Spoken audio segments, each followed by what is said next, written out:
Assalamualaikum warahmatullahi wabarakatuh. Mohon izin perkenalkan, nama saya Muhammad Arif Rifai dengan NIM 2320246007. Saya mahasiswa RPL jurusan Teknik Geodesi, Institut Teknologi Nasional Bandung. Di sini saya akan menjelaskan perihal mata kuliah kecerdasan buatan geospasial dalam judul Artificial Intelligence AI, Machine Learning ML, dan Deep Learning DL. AI, ML, dan DL adalah tiga konsep yang sering muncul dalam dunia teknologi dan saling berkaitan erat. Mari kita bahas satu persatu. Kecerdasan buatan atau AI. AI adalah simulasi kecerdasan buatan dalam mesin. Ini berarti membuka mesin bisa melakukan tugas yang biasanya membutuhkan kecerdasan manusia, seperti berpikir, belajar, mencerdaskan masalah, mengambil keputusan. Contoh sederhananya, chatbot yang bisa merespon pertanyaan pengguna atau mobil self-driving yang bisa mengemudi sendiri. AI memungkinkan sistem komputer meniru fungsi kognitif manusia seperti belajar, mengambil keputusan, memecahkan sebuah masalah. Kegunaannya meningkatkan efisiensi dan akurasi tugas, kemudian otomatisasi proses dan analisa data besar. Contoh aplikasinya kalau di sistem rekomendasi, analisa perilaku menggunakan e-commerce dan media streaming, dan diagnosis medis, analisa cara medis untuk diagnosis penyakit, kemudian asisten virtual seperti Google Assistant, pengenal suara, dan interaksi. Kemudian pembelajaran mesin, ML. ML bagian dari AI yang memungkinkan komputer belajar dari data tanpa diprogram secara eksklusif. Komputer akan menemukan pola dalam data, menggunakan pola tersebut bukan prediksi dan sebuah keputusan. Contoh, sistem rekomendasi di Netflix yang menyarankan film berdasarkan riwayat tontonan Anda, atau di YouTube seperti itu juga. Kemudian ML. ML adalah cabang AI yang mengembangkan algoritma agar komputer dapat belajar dari data tanpa perlu program secara eksklusif. Kegunaannya meningkatkan efisiensi akurasi pengambilan keputusan, pengelompokan data, klasifikasi, dan prediksi berdasarkan data historis. Kesehatan aplikasi yang dapat kita gunakan seperti di bidang kesehatan, diagnosa penyakit, analisa citra medis, di e-commerce, rekomendasi produk, penyesuaian daftar harga, keuangan, deteksi penipuan dan manajemen risiko, di transportasi, mobil otonom, sistem navigasi rute, prediksi cuaca, menganalisis data meteorologi untuk perkiraan cuaca. Kemudian DL bagian dari MM menggunakan jaringan startup tier 1 Neural Network dalam bagian lapisan belajar dari data kompleks. DL sangat teknik mengolah data seperti gambar, suara, dan teks. Contohnya sistem pengenalan wajah, smartphone, dan atau penerjemah secara otomatis. Kemudian Deep Learning atau DL adalah sub bidang dari ML untuk menggunakan jaringan saraf tier 1 menganalisis data kompleks, merakap pola-pola data yang lebih dalam. Kegunaan data kompleks seperti pengenalan gambar dan promosian data alami, dan menghasilkan prediksi lebih akurat dan tugas-tugas tingkat tinggi. Aplikasi yang digunakan seperti pengenalan wajah, sistem keamanan identifikasi di smartphone, di dalam mobil otonom, mendeteksi rambu, lalu lintas, pejalan kaki, dan objek di sekitar. Dan penerjemah bahasa seperti Google Translate menggunakan DL hasil menerjemahkan yang akurat. Perbedaan sederhananya, AI adalah konsep luas mencakup semua upaya membuat mesin cerdas. Kemudian ML ada sub dari AI yang berfokus pembelajaran dari data. Kemudian DL atau subset dari ML yang menggunakan jaringan saraf neuron dalam untuk belajar. Hubungan antar konsep. Ketiga konsep tersebut, DL ada bagian ML dan ML bagian dari AI. DL memungkinkan ML menyelesaikan masalah yang lebih kompleks, terutama yang melibatkan data tidak terstruktur dan gambar seperti suara. Mengapa penting memahami AI, ML, dan DL? Karena mereka teknologi masa depan ketika konsep ini menjadi dasar dari teknologi di masa depan seperti robotika, kendaraan otonom, perawatan kesehatan yang lebih presisi.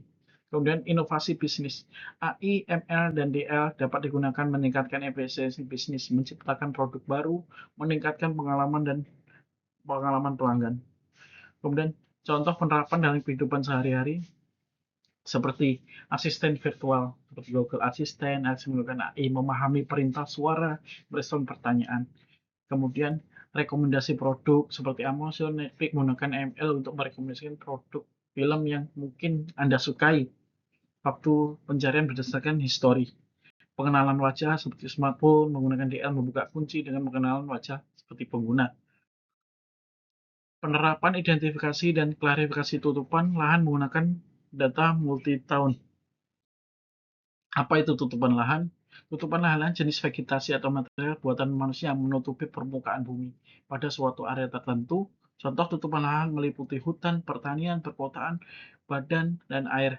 Mengapa penting menganalisis tutupan lahan? Analisa tutupan lahan sangat penting untuk pertama, pemantauan perubahan lingkungan, mendeteksi perubahan seperti deforestasi, urbanisasi, dan degradasi lahan. Perencanaan tata ruang membantu dalam perencanaan menggunakan tata ruang yang berkelanjutan. Selanjutnya, pengelolaan sumber daya alam, memantau kesehatan ekosistem dan mengelola daya air, hutan, dan tanah. Mitigasi bencana, memprediksi risiko seperti banjir dan longsor. Peran ML, DL, dan ML, peran AI, ML, dan DL. AI, kecerdasan buatan mungkin mesin menteri komponen manusia seperti belajar berpikir menciptakan masalah dalam hal tutupan lahan ini. Kemudian cabang dari AI, ML tadi, seperti kita bahas tadi, cabang dari AI mungkin belajar tanpa diprogram secara eksklusif. DL subbidang yang menggunakan jaringan saraf dengan mempelajari persen gitar dari data. Keunggulan dari AI, ML, dan DL untuk analisa tutupan lahan seperti pertama, akurasi tinggi. Algoritma mampu mendeteksi pada kompleks pada citra satelit. Kemudian efisiensi, mengolah data dengan skala besar dengan lebih cepat. Objektivitas, mengurangi bias subjektif dalam klarifikasi. Detail, mampu mengidentifikasi perubahan tutupan lahan yang sangat kecil. Proses analisa tutupan lahan menggunakan AI, ML, dan DL. Yang pertama yaitu pengumpulan data.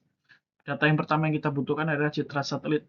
Mengumpulkan citra multitemporal berbagai waktu dengan resolusi spasial yang spektralnya yang cukup. Kemudian data pendukung seperti data iklim, data topografi, dan penggunaan lahan. Dan persepsi data, koreksi geometrik menyesuaikan posisi piksel agar sesuai dengan sistem koordinat yang sama. Kemudian koreksi atmosfer menghilangkan pengaruh atmosfer dengan menggunakan interferensi citra. Kemudian peningkatan kontras memperjelas perbedaan antara kelas tutupan lahan. Kemudian yang ketiga adalah ekstraksi fitur. Fitur spektrum menggunakan indeks vegetasi seperti NDVI, SAVI, dan untuk membedakan jenis vegetasi. Kemudian fitur tekstural menggunakan menganalisis tekstur citra mengidentifikasi sebuah pola spasial. Kemudian fitur spasial menggunakan informasi spasial seperti jarak, jalan, dan pemukiman. Selanjutnya, pemilihan model. Klarifikasi pemilihan algoritma seperti random forest, support vector, atau neural network. Dan pembagian segmen menggunakan algoritma seperti UNet, pembagian citra menjadi objeknya yang berbeda. Kemudian pelatihan model, pembagian data, membagi data dalam latih data uji. Kemudian optimalisasi parameter, menyesuaikan parameter model yang mendapatkan hasil yang terbaik yang seperti kita inginkan. Kemudian evaluasi model menggunakan metrik akurasi, presisi, dan F1 score.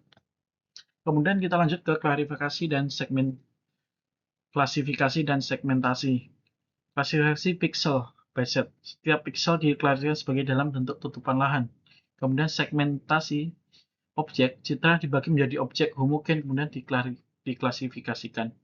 Selanjutnya adalah analisis perubahan. Membandingkan peta dengan tutupan lahan seperti berbagai tahun. Kemudian analisa statistik menghitung luasan perubahan, laju perubahan, dan tren perubahan. Nah, contoh studi kasus di Kabupaten Penajam Pasar Utara sebelum menjadi ibu kota Nusantara. Ini saya mengambil studi kasus di 2009, 2015, dan 2020. Bahwasanya setiap perubahan tahun ada tutupan lahan yang berubah seperti forest, kemudian di perkotaan, dan lain-lainnya. Kesimpulannya, analisa lapangan menggunakan AI, ML, dan NLP merupakan alat yang sangat kuat untuk memahami perubahan lingkungan dan mendukung pengambilan keputusan yang lebih baik. Dengan terus berkembangnya teknologi, analisis akan menjadi 10 akurat dan efisien. Kesimpulannya dari AI, ML, dan teknologi yang sangat kuat berkembang memahami dasar dari konsep akan membantu Anda memahami konsep teknologi yang semakin kompleks. Kemudian dari teknik dan lain-lainnya, bahwasanya potensi masa depan di AI, ML akan terus berkembang pesat menciptakan peluang baru di berbagai bidang meningkatkan kualitas hidup. Burung Irian, burung cendrawasih, sekian dan terima kasih. Assalamualaikum warahmatullahi wabarakatuh.